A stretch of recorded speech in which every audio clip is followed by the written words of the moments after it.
27واں پارہ ہے.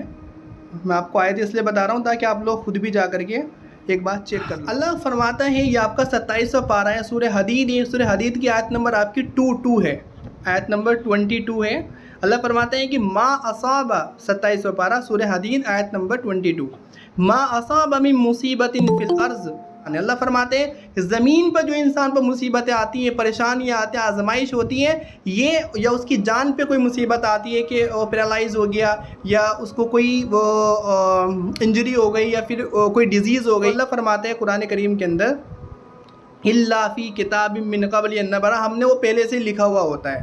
ٹھیک ہے نا، وہ پہلے سے اللہ تعالیٰ نے لکھا ہوا ہوتا ہے اور یہ اللہ تعالیٰ پر بہت آسان ہے لکھنا. اب یہاں پر پھر وہی کویشچن کریٹ ہوتا ہے ایتھیسٹ والا، جو ملحدین کرتے ہیں، جو اللہ کو مانتے نہیں ہیں، کہ بھائی یہ بتائیں آپ کہ انسان کمپلڈ ہے؟ اللہ نے اگر لکھ دیا ہے انسان کی ڈیسٹنی کے اندر کہ بندہ کفر کر لے گا، اب اس نے کفر کر لیا، کیوں کیا؟ ڈیسٹنی کے اندر لکھا ہوا تھا، اس نے کفر کر لیا تو انسان کمپلڈ ہو گیا، کیونکہ وہ تو مجبور ہے نا. اللہ نے لکھا ڈیسٹنی کے اندر، تو لکھنے کی وجہ سے وہ بندہ کیا ہوا ہے؟ مطلب اس نے کفر کیا ہے، گالیاں بکی ہیں، اس نے ماں باپ کی نافرمانی کی ہے، ماں باپ سے اس نے تو تڑاک کری ہے، حرام کام ہے سارے. نماز چھوڑی ہے، اس نے زکوٰۃ دینے سے انکار کر دیا ہے، اس نے روزے چھوڑتا ہے، جمعہ کی نماز پڑھتا ہے.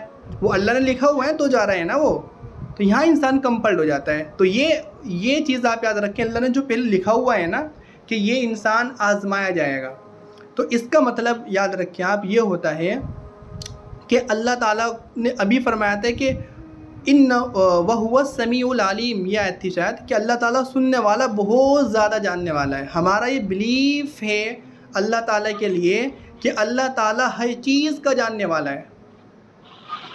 ہم پیدا ہونے سے لے کر کے موت تک کیا ہونے والا ہے، ان سب چیزوں کے بارے میں اللہ جانتا ہے. تو اللہ تعالیٰ یہ بھی جانتے ہیں کہ یہ بندہ جو 2 سال کے بعد جو ابیوزنگ ورڈ یوز کرے گا یا اپنے ماں باپ کے ساتھ یہ بدسلوکی کرے گا یا نماز چھوڑے گا، بے اختیار ہی، یہ اپنی اختیار سے وہ سارے کام کرے گا. اللہ یہ بھی جانتا ہے نا. تو جہاں پر بھی اللہ نے ہماری ڈیسٹنی کے اندر کچھ بھی لکھا ہے، کچھ بھی XYZ، تو وہاں پر ساتھ میں لکھا ہوا ہے بھائی یہ بندہ اپنی اختیار سے کرے گا. اس کے اندر میں اسے کمپلڈ نہیں کر رہا ہوں، جو یہ اپنے اختیار سے کرنے والا ہے وہ میں نے لکھ دیا، ختم بات. یہ چیز آپ یاد رکھیں تاکہ آپ لوگوں کو یہ کنفیوژن نہ ہو کہ اللہ نے جب لکھ دیا ہے تو ہم تو کمپلڈ ہے. نہیں، اللہ نے لکھا ہے جو تم کرنے والے تھے اپنے اختیار سے، وہ اللہ نے لکھا ہے. ان ذالک علی اللہ یسیر، کہ یہ اللہ تعالیٰ